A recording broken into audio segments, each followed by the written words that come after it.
nos reencontramos en esta cita semanal con el acontecer cultural cubano a través de nuestros vitrales, revista que transmitimos desde nuestro estudio ubicado en el corazón de la Rampa Habanera. Soy Rosy Amaro y lo invito a acompañarnos en la próxima media hora. No se aparte.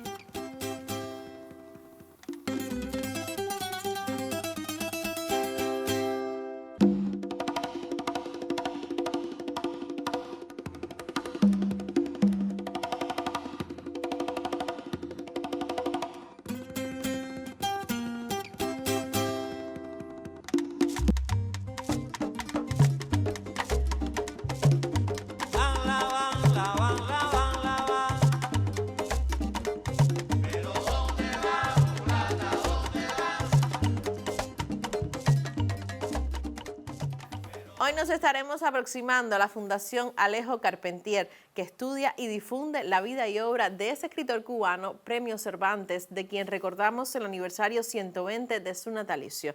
Y apreciaremos otro de los proyectos expositivos de la Bienal Internacional de La Habana, que en su edición 15 ocupa varios espacios de esta ciudad capital, devenida una gran galería plural. De todo esto y mucho más les estaremos comentando hoy.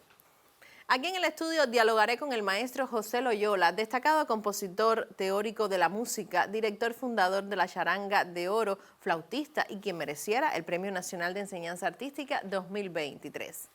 Siga hasta el final y siempre recuerde que a través de este canal usted puede contar con nosotros cada semana aquí en Vitrales, donde también contamos con usted. Este año la Fundación Alejo Carpentier se prepara para conmemorar el 120 aniversario del natalicio de uno de los más grandes exponentes de la literatura latinoamericana, autor de obras maestras como Los Pasos Perdidos y El Reino de este Mundo. Alejo Carpentier desdibujó las fronteras entre la realidad y la fantasía, adentrándose así en los laberintos de la identidad latinoamericana. Llegar a Cuba otra vez. Oportunidad para dejar su huella en la 15ª Bienal de La Habana y con la dicha de trabajar en la capital tras un proyecto que desde hace 27 años comenzó como artista.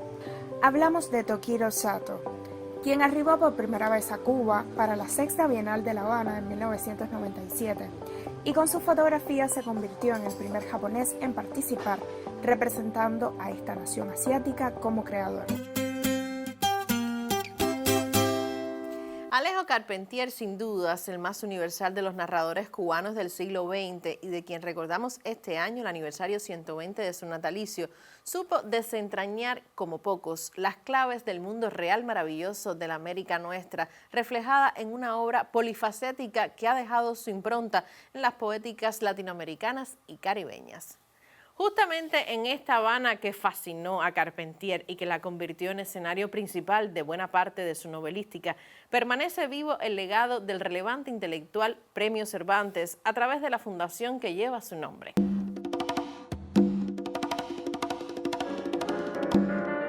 Este año la Fundación Alejo Carpentier se prepara para conmemorar el 120 aniversario del natalicio de uno de los más grandes exponentes de la literatura latinoamericana, autor de obras maestras como Los Pasos Perdidos y El Reino de este Mundo. Alejo Carpentier desdibujó las fronteras entre la realidad y la fantasía, adentrándose así en los laberintos de la identidad latinoamericana. La obra de Carpentier siempre está en evolución, porque siempre se le encuentran facetas nuevas. Inclusive uno lee un libro, recurso en método, y le encuentra cosas nuevas, porque cuando amplías tu campo de conocimiento o ves otras perspectivas, le encuentras más puntos en común, no, más información. En el caso nuestro se está trabajando en una edición de una novela inconclusa, que es El Clan Disperso, que Carpentier después lo usó, nunca pudo terminarla de hacerla. Empezó en los años 30 o 40 y hasta los 50 más o menos estuvo dando 40 y tanto. Estuvo dándole vueltas a ver cómo funcionaba, pero no le resultó. Pero después fragmentos de la misma transmutaron en otras novelas como Los Pasos Perdidos y El Reino de este Mundo también. Las actividades programadas incluyen charlas literarias, exposiciones interactivas y talleres creativos que invitan a nuevas generaciones a explorar el legado de Carpentier y su visión única del mundo. Ha habido conferencias en la Casa de las Américas, en distintos centros culturales, en la Biblioteca Nacional, en Bueno, va a tener lugar una próximamente en el Museo de Artes Decorativas. Va a haber una exposición de cuadros relacionados con la vanguardia en el Museo de Bellas Artes. Y ahora, para terminar el año, tenemos probablemente una nueva edición también, en este caso con letras cubanas igualmente, de la consagración de la primavera. Estas acciones no solo se han realizado en Cuba, sino que se han extendido hacia países como México. Los vínculos de Carpentier con México son muy significativos, ¿no? Desde el año 1926, que hizo su primer viaje, siendo un adolescente, como parte de una delegación cubana, hasta el día de su fallecimiento, porque sus libros se publicaban simultáneamente en Cuba y en México, además de Francia también, ¿no? Y entonces la Consejería de Cultura de la ciudad de Morelia nos invitó, porque iba a dedicar la Feria del Libro, la tercera edición, y la primera con representantes extranjeros, el 120 aniversario de Alejo Carpentier. Y con motivo de eso asistí y se presentaron dos libros. La edición crítica del acoso, realizada por Yuri Rodríguez, y la edición anotada de Recursos en Método de mi autoría. En un mundo donde la literatura puede parecer distante, iniciativas como estas buscan acercar a los jóvenes a las obras que han moldeado su cultura, recordándonos la riqueza y complejidad de la identidad latinoamericana.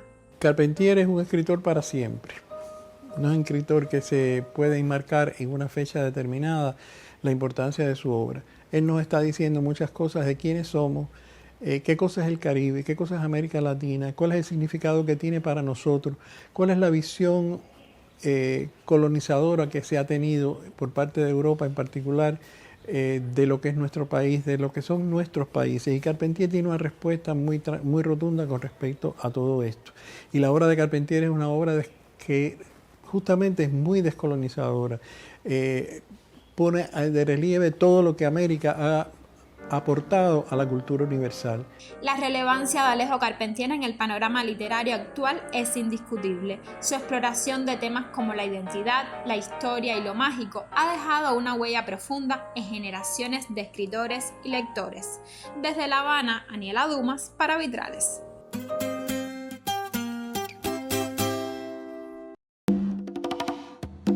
La Bienal Internacional de La Habana, ya en su edición 15, se expande con múltiples y diversas muestras por diferentes espacios de esta capital, más allá de las tradicionales galerías y centros de arte. Así, el espacio público también ha sido invadido por algunos de los proyectos de esta cita, la más importante de las artes visuales en la isla. De una de esas muestras, detalles en el siguiente reporte.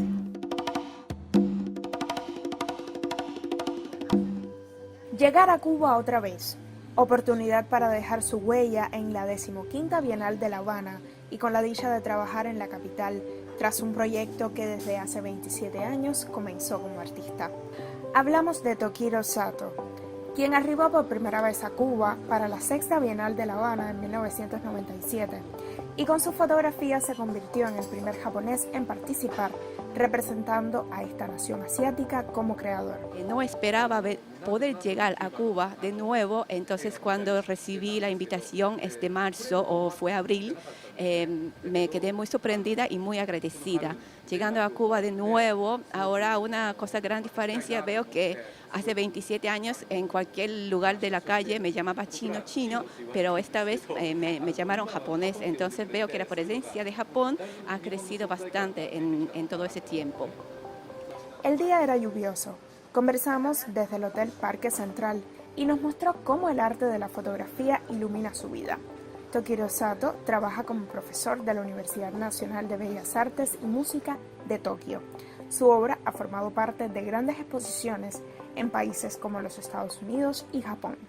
En esa oportunidad se pueden hacer una colaboración entre artistas de diferentes lugares y en este bienal vienen unas estudiantes de la universidad donde trabajo y seguramente ellos van a hacer un intercambio con los artistas cubanos y esa colaboración, intercambio es muy bueno para los artistas, especialmente para los jóvenes.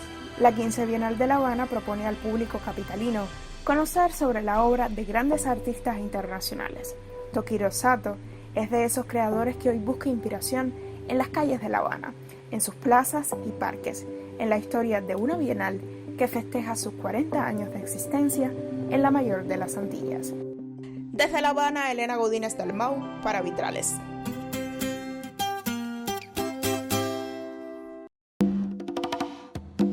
Momento de pausa, regresamos en instantes con otras propuestas. Recuerde que usted puede enviarnos sus opiniones y sugerencias a través de nuestro correo electrónico vitrales@icrt.cu o también nos puede contactar a través de nuestros perfiles en las redes sociales. No se aparte, usted está en sintonía con esta mirada a la actualidad artístico-literaria en el país a través de nuestros vitrales.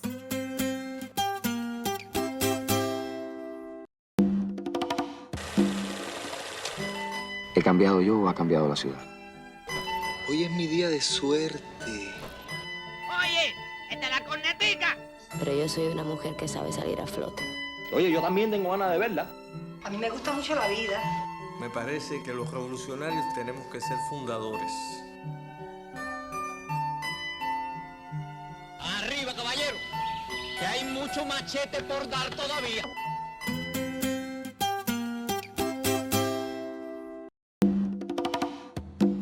Compositor, musicólogo y flautista, el destacado músico con el que converso hoy en Vitrales es fundador y presidente del Festival Internacional Boleros de Oro, que se celebra desde 1987.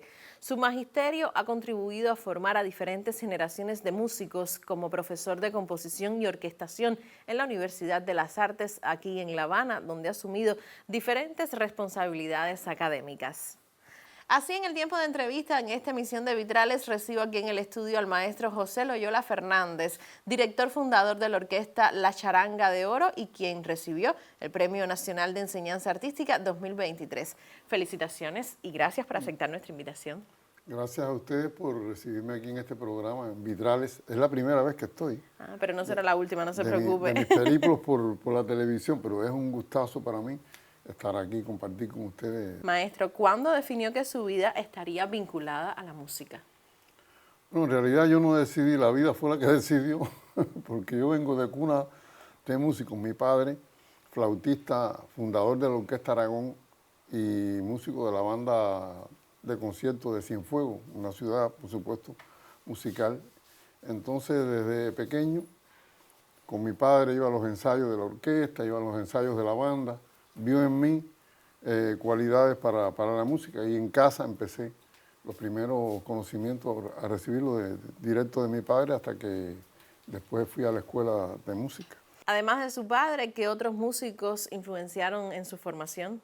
Bueno, muchos, por ejemplo, Rafael Lai, que era el director artístico de la Orquesta Aragón, muy vinculado con mi padre y conmigo, entonces también influyó era un músico de mucha cultura, aunque tocaba la música popular, y esa amistad cercana influyó también en mí. Otros de Cienfuegos, por ejemplo, Roberto Espí, el director del conjunto Casino, también la música nacional, ¿no? Lecuona, Caturla, pero bueno, en ese tiempo sobre todo Lecuona. ¿Por qué esa defensa permanente en su obra investigativa y artística del bolero, declarado Patrimonio Cultural de la Humanidad y que lo lleva incluso a crear el Festival de Boleros de Oro, que ha permanecido ya por más de 30 años? Bueno, es parecido a la historia. Los géneros que se cultivaban en la charanga Aragón eran el danzón, el son, el bolero, se cantaban muchos boleros. No hay que olvidar que de esa tierra es Eusebio Delfín, que fue un compositor de boleros en el tronco de un árbol, ¿no? ¿Y tú qué has hecho? Y también Paulina Álvarez, que era cantante de danzón, pero ella cantaba boleros en el danzón. Todo ese universo sonoro influyó en mí casi que involuntariamente y fue creando una conciencia musical, un acercamiento, un gusto hacia esa música. ¿Y por qué funda la Charanga de Oro, una orquesta con ese formato musical en plena modernidad? Bueno, porque es que la modernidad y la charanga no están reñidos, tienen un vínculo muy estrecho. Por ejemplo, hubo una charanga en los años 30, 37, que fue la orquesta de Arcaño y sus Maravillas, que era una charanga clásica, pero los músicos que estaban ahí eran músicos que eran muy innovadores. de la música. Ahí estuvo, por ejemplo, Orestes López, que fue el que creó el mambo en el contexto de la charanga. El feeling se hacía también en la orquesta de Alcaño. De ahí surgieron otros compositores, Orrín, Félix Reina, los mismos hermanos López, que hicieron música que condujo al cha-cha-cha. O sea que siempre la charanga fue un formato de innovación. Ahora se ve un poco en retrospectiva que es así, pero todavía la charanga sigue innovando. Tan es así que donó el nombre a agrupaciones que hacen la música más moderna, pero con el nombre de charanga. La charanga, por ejemplo, All Star, la charanga habanera, la de Álvarez, en fin, Juan Formel, que fue un innovador tremendo de la música. Entonces, todo eso mezclado así, yo lo recibo, y en Charanga de Oro lo que yo hago es precisamente exponer todos los géneros, los más tradicionales y los modernos. Es lo que me caracteriza dentro de esa agrupación. ¿Y cómo llega a la docencia a la que ha dedicado décadas de su vida, en particular en la Universidad de las Artes? ¿Cuál es su máxima en la enseñanza? Bueno, yo llego a la docencia precisamente por una charanga. En el año 62 se formó una orquesta de jóvenes para ir al Festival de la Juventud y los Estudiantes, que fue en Helsinki en esa ocasión. Y cuando yo regresé del festival, cuando regresamos, surgió el plan de mantener una orquesta de jóvenes, y la única manera de hacerlo era que nosotros ingresáramos becados en la Escuela Nacional de Arte. Entonces ahí en la Escuela Nacional de Arte yo comienzo a estudiar la música muy en serio, ¿no? Música de concierto, y pues entonces conocí a grandes profesores ahí, a Federico Smith, un profesor de composición, a Nilo Rodríguez, que era el director de la escuela, que era compositor también, y otros maestros, Carmen Valdés, en fin, varios maestros. Y eso influyó en mí de tal manera que yo veía cómo ellos se relacionaban con los alumnos, cómo se relacionaban conmigo. Y cuando yo terminé la Escuela Nacional de Arte, que estudié flauta y composición, empecé a hacer las cosas de composición, fui becado a Polonia, a la Academia Federico Chopin de Polonia. Allí terminé composición, y cuando regresé estaba, digamos, en actualidad que los que termináramos hiciéramos la música, la práctica musical, y además de eso enseñáramos. Y ya empiezo desde temprano a vincularme con el aspecto de la pedagogía musical. ¿Y en qué proyectos trabaja actualmente? Bueno, tengo muchos proyectos. Uno de ellos, que es así, por ahí empezamos, el Festival Boleros de Oro, del cual soy fundador y presidente desde que se creó en el 87. Ahora estamos preparando el del año que viene, el de 2025. Estoy también en otro festival que ahora mismo estamos en la realización final, que es el Danzón Habana. Es un festival que es de danzón, donde entran todas las corrientes del danzón, hasta las más modernas, hasta las del jazz. Entran ahí, eso ahora en este mes culmina este festival. Y además de eso, bueno, sigo con la orquesta mía, haciendo muchas actividades. Ahora tenemos un proyecto en La Habana Vieja, en la Casa de África, donde seguimos la pedagogía musical, porque estamos formando una charanga de niños en ese entorno de La Habana Vieja, patrocinada por la Casa de África, y los profesores de ese proyecto son mis músicos, que además de eso, casi todos son profesores, o bien de la Escuela Nacional de Arte, o del Conservatorio Amadeo Roldán, y de LISA. O sea que es una comunidad de práctica musical y de práctica pedagógica. Bueno, muchísimas gracias por haber compartido su tiempo con nosotros acá en Vitrales, y desearle muchos éxitos en sus proyectos. Bueno, el placer es mío. Muchas gracias a ustedes por la entrevista. Y a ustedes los invito a continuar con Vitrales y otras propuestas. Nuestro recorrido web por los sitios de la cultura cubana se acerca hoy a la edición 45 del Festival Internacional del Nuevo Cine Latinoamericano y a la compañía villaclareña Baila Cuba. Comenzamos en el sitio del Festival Internacional del Nuevo Cine Latinoamericano, que se celebrará del 5 al 15 de diciembre. Esta web nos comparte el titular: el programa Ibermedia anuncia los proyectos seleccionados al 8º taller. El programa Ibermedia de Fomento al Cine Iberoamericano dio a conocer los 16 proyectos seleccionados para el 8º Taller de Desarrollo de Proyectos Cinematográficos de Centroamérica y el Caribe 2024, que convocó con el apoyo del festival y que tendrá lugar en la capital cubana del jueves 28 de noviembre al domingo 8 de diciembre. El taller es gratuito y tiene como objetivo crear sinergias, alianzas y complicidades entre los participantes y tutores para de esta forma fortalecer el espacio audiovisual en Centroamérica y el Caribe, creando comunidades. Surgió con la voluntad de dotar a quienes participen de herramientas necesarias para que sus proyectos sean potentes y conmovedores, así como la de fortalecer las dinámicas de trabajo entre los líderes que acompañan los procesos creativos desde sus inicios, realizadores, guionistas y productores. Reconocidos cineastas han participado en ediciones anteriores. Si usted quiere conocer mucho más sobre el programa Ibermedia del Festival Internacional del Nuevo Cine Latinoamericano de La Habana, puede hacerlo si visita el sitio www.habanafilmfestival.com. Nuestra siguiente recomendación llega directamente desde el sitio digital Vanguardia de la provincia de Villa Clara, que presenta el titular: Baila Cuba, 15 años defendiendo la danza. La compañía Baila Cuba arribó a sus 15 años de creada bajo la guía de su fundador, el bailarín y coreógrafo Yusniel González Broche. Continúa defendiendo la danza desde aquel 21 de octubre del año 2009.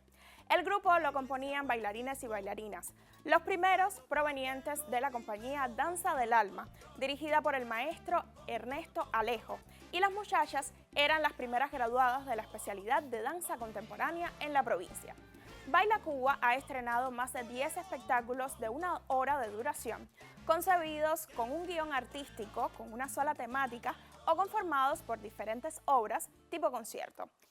De manera general, la agrupación ha incursionado en gran variedad de géneros de danza folclórica, varieté, con música en vivo, arte circense, entre otros.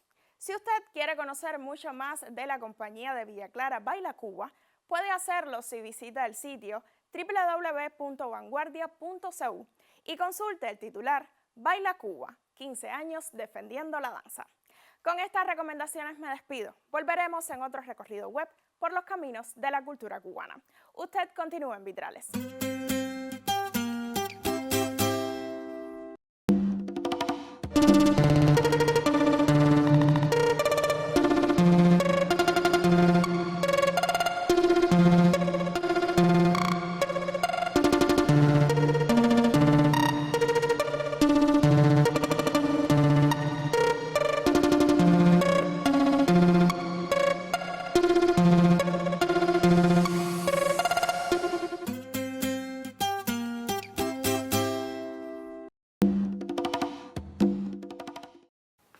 Ya estamos de regreso en Vitrales y continuamos con otras propuestas. Seguimos con la serie Itinerario, que nos aproxima al quehacer de jóvenes creadores de la Asociación Hermanos Saiz. Y hoy conoceremos de la trayectoria de Javier Agudo Durán, coordinador general del proyecto sociocultural Arte 92, radicado en la localidad de La Víbora, aquí en La Habana, y que defiende el arte urbano y la intervención pública a través del arte mural del graffiti.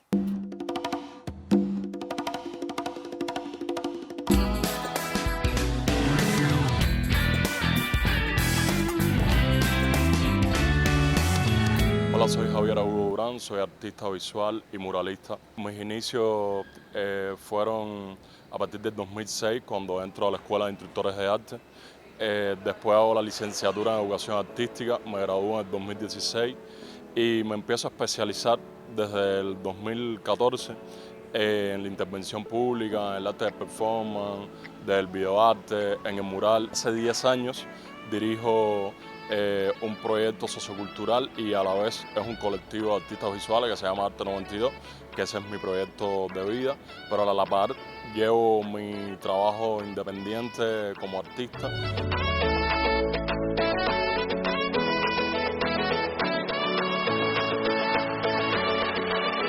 El inicio de este año fue muy importante para mi carrera porque bueno, tuve la posibilidad de hacer 2 intercambios culturales casi pegados en cuanto a tiempo.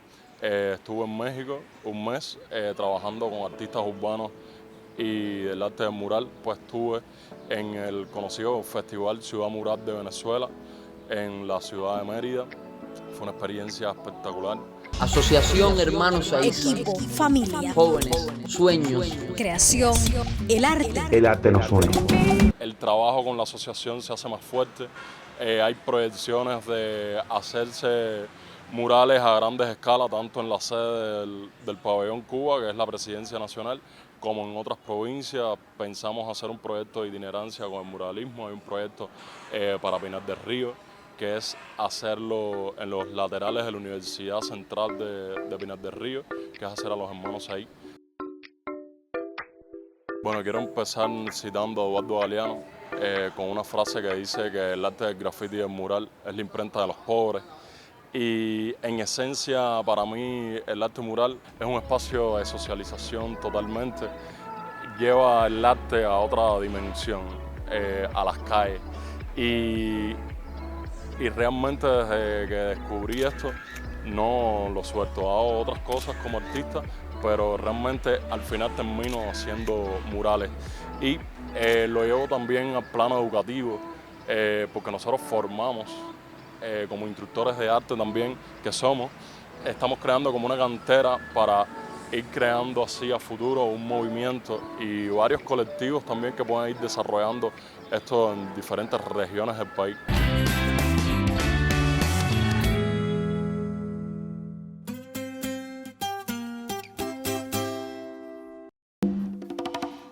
Así estamos concluyendo esta emisión de Vitrales, revista semanal de este canal de encuentro con el acontecer cultural en esta isla.